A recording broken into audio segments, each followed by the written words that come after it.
Hi everyone, welcome again to AuthorStory. I'm Alexander Lim, your host. Our guest for this episode is Coach Mark Speaks, author of the book Repeat After Me. Coach Mark, welcome to AuthorStory. It's great to have you with us. How are you doing today? It's an honor for me to be on your show. Thank you so much. Well, you're welcome, you're welcome. So, Coach Mark, tell us about yourself. Who is Coach Mark Speaks and how did he become the successful entrepreneur that, well, you presently are? Well, you can just call me Coach Mark. Pretty much, I am a entrepreneur, a businessman. Okay, I don't really consider myself to be a life coach. I'd probably more so say a belief coach because what I try to do is bring out people's belief, right? To increase people's belief in themselves. So I truly believe that we can only do as much that we believe that we can do. Right. So okay, most people that don't do much in life, it's only because they have a low level of belief about their abilities and what they can do. right. So that's pretty much me, and that's pretty much what I do. You know. Okay. So what essentially is a belief coach? I mean, how would this be different from the other kind of coaches out there in the out there in the world? Well, I don't try to focus on what people. I don't try to focus on all other aspects of people's life and whatnot. What I try to primarily focus on is uh, people success, the success that they want to achieve in life. All the different types of things that they want to do, but not necessarily in all aspects of their life and whatnot. So. Right. Okay. Okay. Got that. So just a question, Coach Mark. How did you start out? I mean, what's your background? Okay, well, essentially, I started out as I guess like anybody else, as a businessman and whatnot.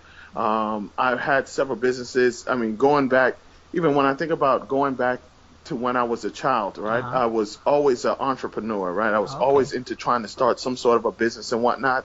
When I was 18, I went away to school. Uh, I went to college, and in college, that didn't end there. I probably had about a million different businesses that I did while I was in college. And Okay. right before I graduated college, I went ahead and opened this nightclub. Okay. And that's what I went away to school for, right? Now Right. I had a degree in history, but I played music at the time, and I couldn't find venues that I could play music in, so I decided that I was going to start my own nightclub. Mm. So I went ahead, I started my own nightclub, and it was probably one of the best and worst experiences all at one time, right? Okay. Um, yeah, it was a really life changing experience because me and my buddy, we started it, and we did what we call doing the math, right? So Mm. we said, okay, if we get 1,000 people to come to our nightclub every single night, that gives us $5 a head. We'll make $5,000 a night, and if we multiply that times 5 times a week, we'll make $25,000 a week. Times 4 times a month, we'll make $100,000 a month, and times 12 months, we're gonna make over $1 million a year, right? Right. Right. But we all knows that it never ever ends up happening that way. Right. So, so that experience taught me a whole lot, because it certainly didn't happen like that. I mean, things had gotten so rough that we hardly had the money to even pay our rent because I did it with my roommate at the time. Right. Things had gotten so bad that my car had gotten repossessed. Oh. Okay. We didn't even have food to eat. We would have to, like, literally every night, after the nightclub is finished and nobody showed up, we had no money to eat. We would have to go to the local grocery store that was open 24 hours, and we would have to steal food just in order to eat. Mm. So Okay. we did that.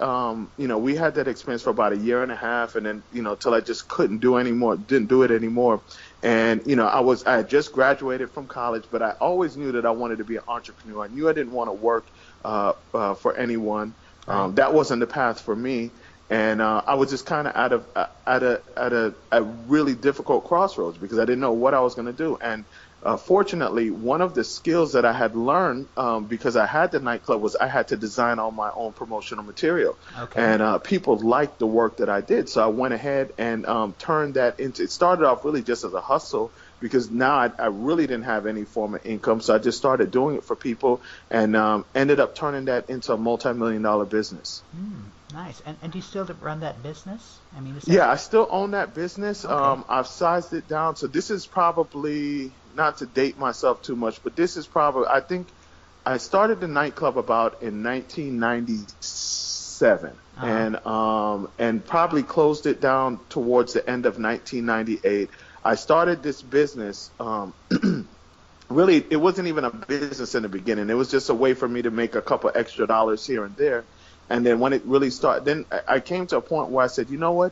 I really think that I can do something with this business. You know, at the time, I had very little belief in myself, right? Okay. But what I did was I looked at some other people that were, to me, their work wasn't as good as mine, but they were making a lot of money, or so I thought at the time, that they were making a lot of money. And I started to say to myself, hey, if these guys can do it, I can do it as well, right? So I went ahead, and so probably around 2000, yeah, it was around at the end of 1999, I just said, you know what, I'm going to put my all into this. I'm going to focus on this alone, and that's it. I'm not going to focus on anything else. And I said, you know what, if I can make $1,000 a week, because to me at that time that was like the pinnacle, you know.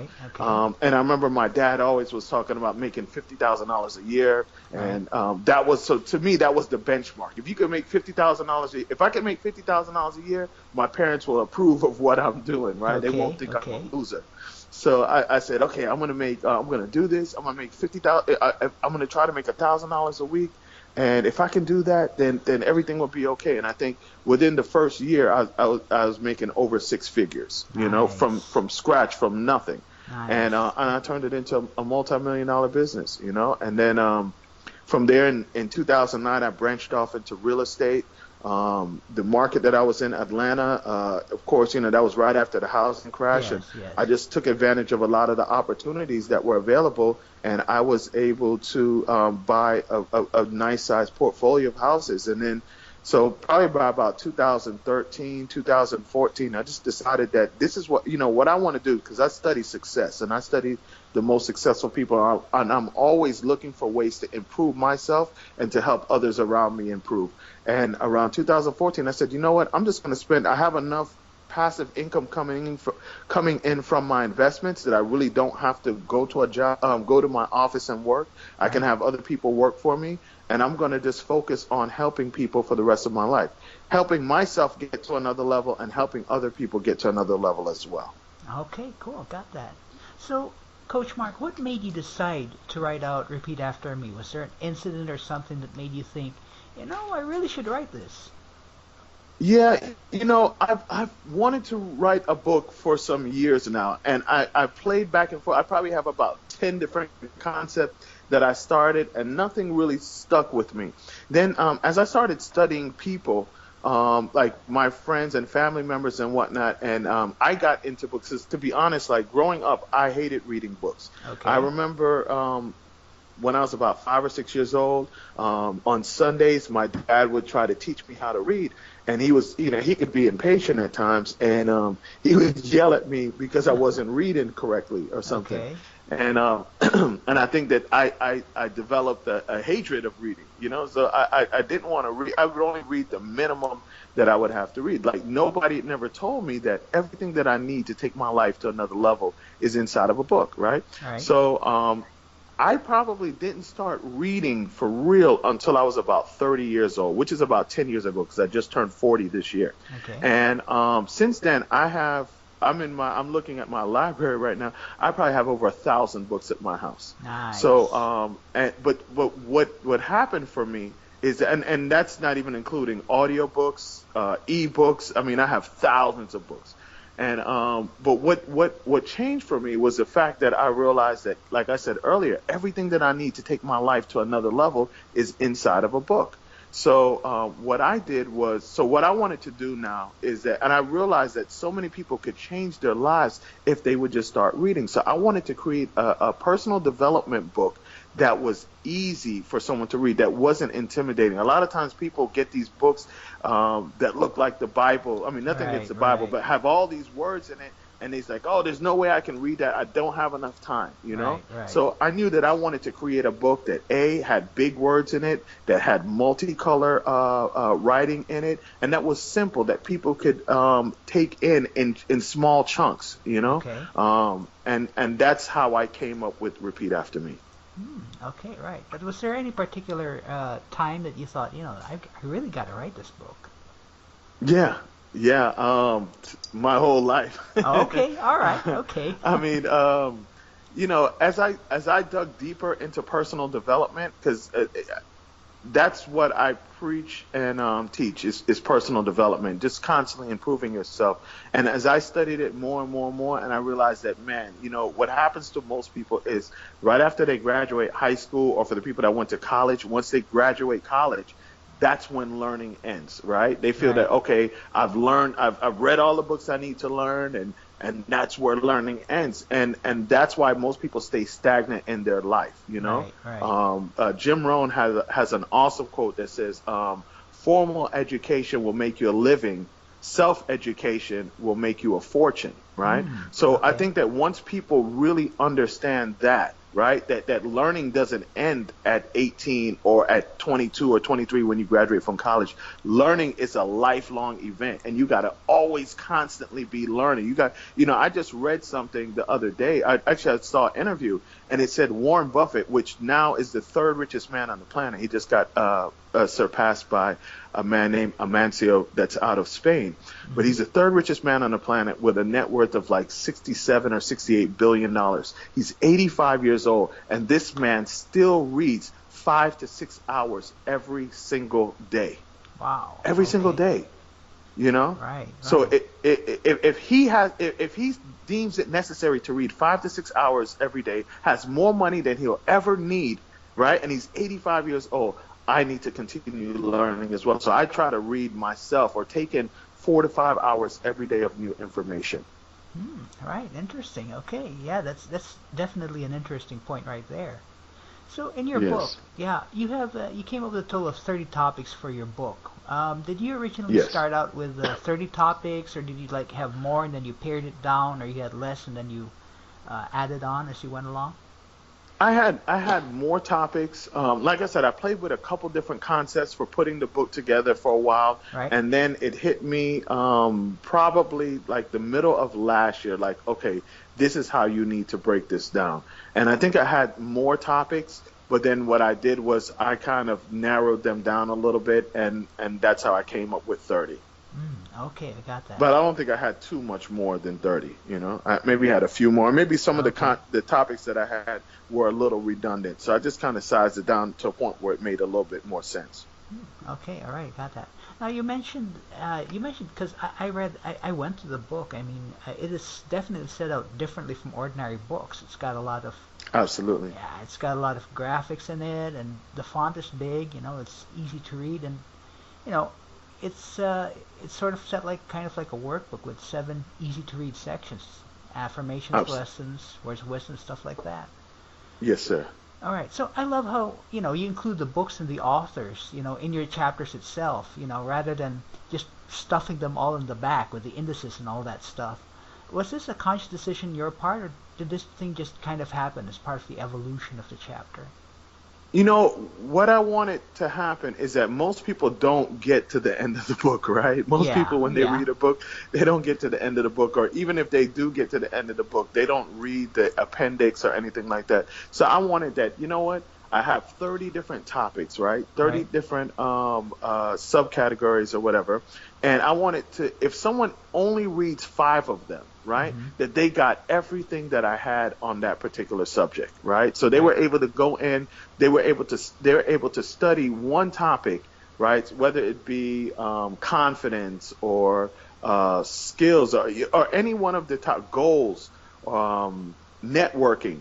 And they would be able to get everything at one point in time, so they can move at their pace. They didn't have to go search for any additional resources at the back of the book. So that's kind of why I laid it out the way that I did. I wanted to be completely different than how anybody else has. Like, because I think that what happens is there's a demographic of people that just don't read, that don't find it necessary to read, Right. and that's the demographic of people that I wanted to touch with this book. So I know it looks completely different. Even the cover itself looks a little crazy. I wanted something that would stand out if it was on a coffee table, that you'd be like, Right. what is that? And you would pick it up and at least, take a look through it and realize that the book wasn't that intimidating, and say, you know what, maybe let me check this out. Let me see what this is about, Uh-huh. Okay, cool. Interesting. Okay, got that. And, for me, I mean, after reading it, it works. I mean, okay, sure, these are all these books. Very interesting. Right. So affirmation's a big part of the chapters, and actually the book, like affirmations for passion, affirmations for genius.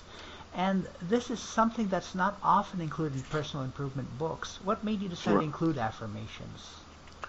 I just think that it's really important. I think that a lot of people set all these goals, right? And they say, okay, they want to do this and they want to do that. But the problem is, and the reason why they never achieve their goals is because they don't believe inside that they actually can do it, right? Okay. I mean, you can sit here and say that you want to become a billionaire or you want to do this and do that. But if you don't believe that you actually can do that, then it'll never happen. Right. Okay, And people, I think they underestimate the power of their own self-belief. So by us stating these affirmations, what we're doing is we're reprogramming our subconscious mind to believe that we actually can achieve the goal. Because like I said, you can have all the skills, all the techniques and everything to be able to achieve that goal. But if you don't believe that you can actually do it, it won't happen. Right? It absolutely won't happen. So by us repeating these affirmations to ourselves, what we're doing is just reprogramming our subconscious mind, because for most of us, we've had so much negative programming over the years. We haven't heard people tell us that we can do it, that we can be successful. All we've had is people tell us, no, don't do that. Nah, maybe you can't. I don't think you could make that. I don't think you could do that, So we need to go in and spend a lot of time with affirmations to help reprogram our minds to actually believe that we can, because whether we think we can or think we can, either way, we're right, So if you don't think you can do it, then you're not going to be able to do it. So that's why the book primarily has a heavy influence with affirmations. Right, okay, I got it. Well, actually, I'd just like to point out, I mean, people do have affirmations about themselves, but most of them tend to be negative, like, oh my God, I can't do this, or I can't do that. In your opinion, why are negative affirmations more commonplace than positive affirmations? Because we're flooded with all types of negative affirmations throughout our life, So as a baby, going back to as a baby, like a baby, when a baby's trying to learn how to walk, right? The baby sees everybody else walking, right? The baby will get up and try to walk himself, right? And falls down, right? And he tries to take a step and falls down. Right? Okay. And the baby doesn't say, man, I fell down, I'm never going to try that walking thing again. No, a baby is going to get up and keep going and keep going and keep going until he finally figures out how to walk. But usually what ends up happening is that as we get older, we're hearing people around us telling us, don't do this, don't do that, don't do this, you can't do this. Our parents trying to be, coming from a good place, trying to be protective, telling us, be careful, do this. And all of those end up enforcing all sorts of negative beliefs in ourselves. Mm-hmm. And that's why and then when we listen to, watch the TV, the radio, everything else, most of the stuff that's out there, it can be somewhat negative, So then that's why we end up imposing all these self-limiting beliefs. So what happens now is that, and then other people now that have low belief in their own ability, they start telling us, we say, hey, we go to our friend, hey, Johnny, I'm thinking about starting this business. And Johnny's like, why are you going to do that type of business? I know my friend Daryl that opened a restaurant last year, and he failed. You can't do that. And what ends up happening is that people end up imposing their own limiting beliefs on themselves, on us, because they don't feel that they can be successful. They start to tell us why we can't be successful. You see what I'm saying? And anyone that imposes negative beliefs and tells you what you can and can't do, that's just only their limitations that they believe on themselves. Because anyone that knows that they can do anything, like for me, I feel that there is absolutely nothing that I can't do once I put my mind to it. So if you come and tell me that you plan to fly to the moon, then I'd be like, wow, that's amazing. I think you can do that if you really make up your mind to do that, because I know that there's nothing that I can't do. I also believe that there's nothing that you can't do. All right, cool, interesting. So another interesting section that caught my attention in the book is question yourself. I mean, let's face it, this is something usually people, usually don't do, and yet it seems so necessary to achieving personal success. So why would you include question yourself really as an integral part of your chapters of your book? I feel that the only way that we get answers in life, and answers equals results. So the only way that we get results or answers in life is if we ask questions, right? And that's how we improve. That's how we get better. We have to constantly be questioning ourselves. Okay, what can I do? What can I do? How can I get better? How can I improve? How can, I take what I'm doing to a next level? And that's why, asking yourself those questions are so very important, because, answers equal results. And the only way that we get answers is by asking questions. Right. Okay, I got that. So, Coach Mark, say you came across this person, low sense of self-esteem, really doesn't believe in himself, just getting by in life, and you came across this person, and there was only one thing that you could, you had the time to tell this person. What would be that one thing you would tell them? Probably what I would do, I do a weekly teleseminar every Monday night called Power and a Half Hour, where people call in, and I don't sell anything. I don't sell any program. I don't even promote my book. Only thing I do is promote where people can download my book for free, right? Okay. And the way that I start these shows off every single Monday night, and they're also on like over 20 radio stations all over the world, is that I start off by profiling other successful entrepreneurs, right? Okay. And the reason why I do it, so every show I start off profiling 2 to 3 different people. And what I do, and the reason why I do that is because once you hear somebody that came from a place where you came from, or even worse, and you saw that they made it, then now you start to think that it's possible for you. See, I can tell you that you're great, right? If you think that you're the worst, that you can't amount to anything, I can sit here and tell you, man, you are amazing, you are great, and you're gonna be like, that sounds good, but no, that's not really me, right? Yeah, right. But if I show you somebody that came from a situation like your own, or even worse than your own, then you'll start to say to yourself, wow, if that person could do it, maybe I can do it too. Like, see, for me, I wasn't born in America. I was born in Jamaica, but I came here when I was relatively young, right? So some people may say, man, you're not even American. You can't become successful, right? And it's some people buy into that, because obviously there are a lot of people that are here in America that aren't from America, right? So it'd be easy to say that, we don't have all the people that are from somewhere else. We don't have all the opportunities that everyone in America has, so we can't be successful. But then when I go and look at people like Jan Koum, right, who is the founder of WhatsApp, this guy came over to America at age 16 from, I always forget. It's somewhere over by Russia, like the Balkan states, somewhere over there by Russia, one of those countries close to Russia. But he came over to America when he was 16 years old with his mom, and they lived on public housing, right? This guy ended up, so he came over, didn't know how to speak English, lived on public housing, right? Now, really and truly, if anybody has the odds stacked against them, it would be Jan Koum. This guy ended up starting up WhatsApp in 2008, 2009, and recently just sold it to Facebook for $19 billion. This guy's worth $8 billion, right? Saeed Khan came over from India when he was in college, right, with literally no money. The guy's right now worth $4 billion, owns the Jacksonville Jaguars.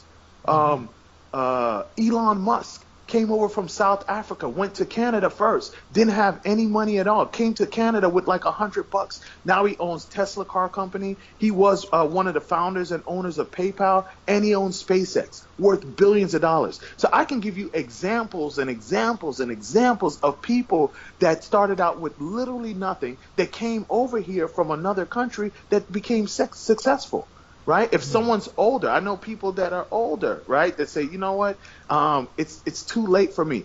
I can give you examples and examples and examples of people that attained success, like Colonel Sanders. Colonel Sanders didn't start Kentucky Fried Chicken until he was like 65 years old. Right? Grandma Moses didn't start painting until she was like 75 years old, and ends up becoming one of the greatest painters of our time. I can give you, and that's what I do when I tell you I study success. I study success, right? And I study all these people, and what I've come to realize is that all of them had a challenging road to get to where they got to. They all didn't get their money from their parents inherited down to them. Right? They all went through all these different things. And once you study these people and see what they went through, you realize that these people are no different than you. And if they did it, you can do it as well. Okay, got that. Cool.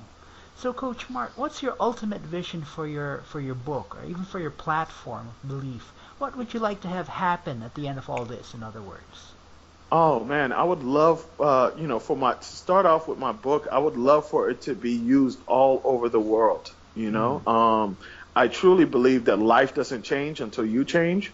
Right. And I think that the reason why most people are stuck in the position that they're in is because they're not working to develop themselves, right? They've stopped developing themselves, right? They stopped at 18, or they stopped at 22, 23, or whatever. So I believe that, like, my book, I want my book to be, when you think of the entry-level book to success, to personal development, you think about my book. Right. You have someone that isn't doing well in life, know that they can do better, or maybe they don't even know that they can do better. Somebody else has belief in them that they can do better. I want them to pick up my book and give it to them. Just like how one of the classic self-improvement, self-development books is Think and Grow Rich. Yes. I want my book to be like that as well, for an entry-level book for someone that needs to get into personal development, because we all need to get into personal development.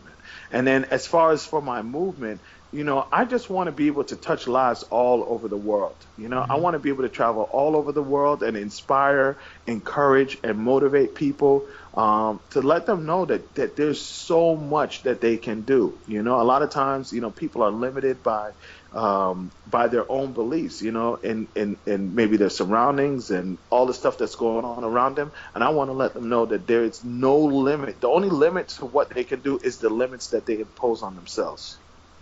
Okay, cool. Got that right. So, Coach Mark, in the last few minutes of this interview, I'd just like to ask you a few questions that might give our listeners a little insight into who you are as a person. Would this be okay? Yes, sir. Go ahead. Cool. Okay. So, Coach Mark, what's your most favorite thing to do? Learn. Okay. All right. Cool. Learn. To be honest with you, that's what, on a Friday or Saturday night, most Friday or Saturday nights, I'm going to be at my house watching a documentary, reading, or doing something like that, trying to learn something, Okay. And I didn't, and for a lot of people, I didn't grow up like this. Okay. I know. I definitely wasn't a reader. But I always was curious. I always wanted to learn how to do whatever it is that I wanted to learn. But yeah, now it's just learn. I enjoy reading.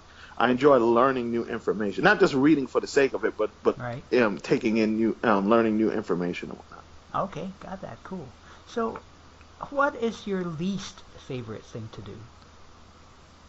Anything that I don't want to do. Okay, such as if you can mention one or two. What is my least favorite thing to do? That is a really good question. Sit through something that's boring. Okay. Or like if I go to an event or something like that, right. and it's like, God, I'm looking at that clock and I just like, oh my God, I wish I wasn't here. I wish I could get out of here. But honestly, to be honest with you, I'm glad you asked me that question, because it just shows how much my life has changed. Because I so much only focus on doing things that I want to do. So All it's right. very rare now that I do, because if I don't feel that I want to do it, I just don't do it. Okay. Fortunately, Okay. I've gotten my life to a level where I don't have to go to a job or anything like that. Right. I Right. wake up and pretty much every day do what it is that I want to do. So it's kind of hard for me to think about something that's my least favorite thing to do, because I really don't want to, maybe pay bills. Okay. Okay. Pay bills, yeah, Yeah. pay True. bills. True. Yeah, Okay. that's something I still have to do, pay bills. All right. Okay. So, which activity, Coach Mark, which you have not yet done before, would you like to do or experience at some time in the future? Probably like travel to certain countries, Mm-hmm. and certain continents. Next year I plan to go to Africa, Okay. to speak. Okay. I would love to go to Latin America. I Mm-hmm. mean, to South America. I've been to Central America, and I've been all throughout the Caribbean. But I would love to go to South America. Right. So yeah, those are two things that I definitely would love to do. I love to travel, Okay. and yeah, so probably just travel more to a bunch of different places and whatnot. Okay. I got that. Cool. So, in closing, the book is Repeat After Me. The author is our guest, Coach Mark Speaks. And the website is repeataftermebook.com. That's repeataftermebook, all run into one word.com.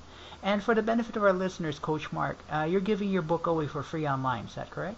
Absolutely, absolutely. All they have to do to download it for free is go to www.repeataftermebook.com. And this isn't like some ebook that I had somebody put together for me. This is a book that I worked on essentially for years, Mm-hmm. and I'm giving away because I didn't want price to be. I know that people have so many different options. You go to Barnes and Noble and there's 100,000 books in there, right? Right. And I really feel that my book can help so many people, and I've had so many people email me from all over the world, like, "Wow, I've read your book," and I had one lady that's like, listening to my book and listening to my weekly teleseminars. Her and her husband have had tripled their income inside of a year. Mm-hmm. I've had so many people reach out to me, and so I know that my book can help. It's just getting it out there. So and I Right. didn't want someone to say, okay, he's just trying to sell this thing or whatever. I'm so confident in my book that I'm giving it away for free. Now, if they want to buy the physical version, they can always buy the physical version. I can't Mm. I can't afford to give that away for free. But I said, Right. you know what? This information isn't for me to hoard. This information is for me to share with as many people as possible. Cool. Got that. Fantastic. So, Coach Mark, thank you very much for your time. Thank you very much for being Author Story, and thank you very much for sharing your wisdom and and the book itself. I must say, it's very instructive and rather inspirational.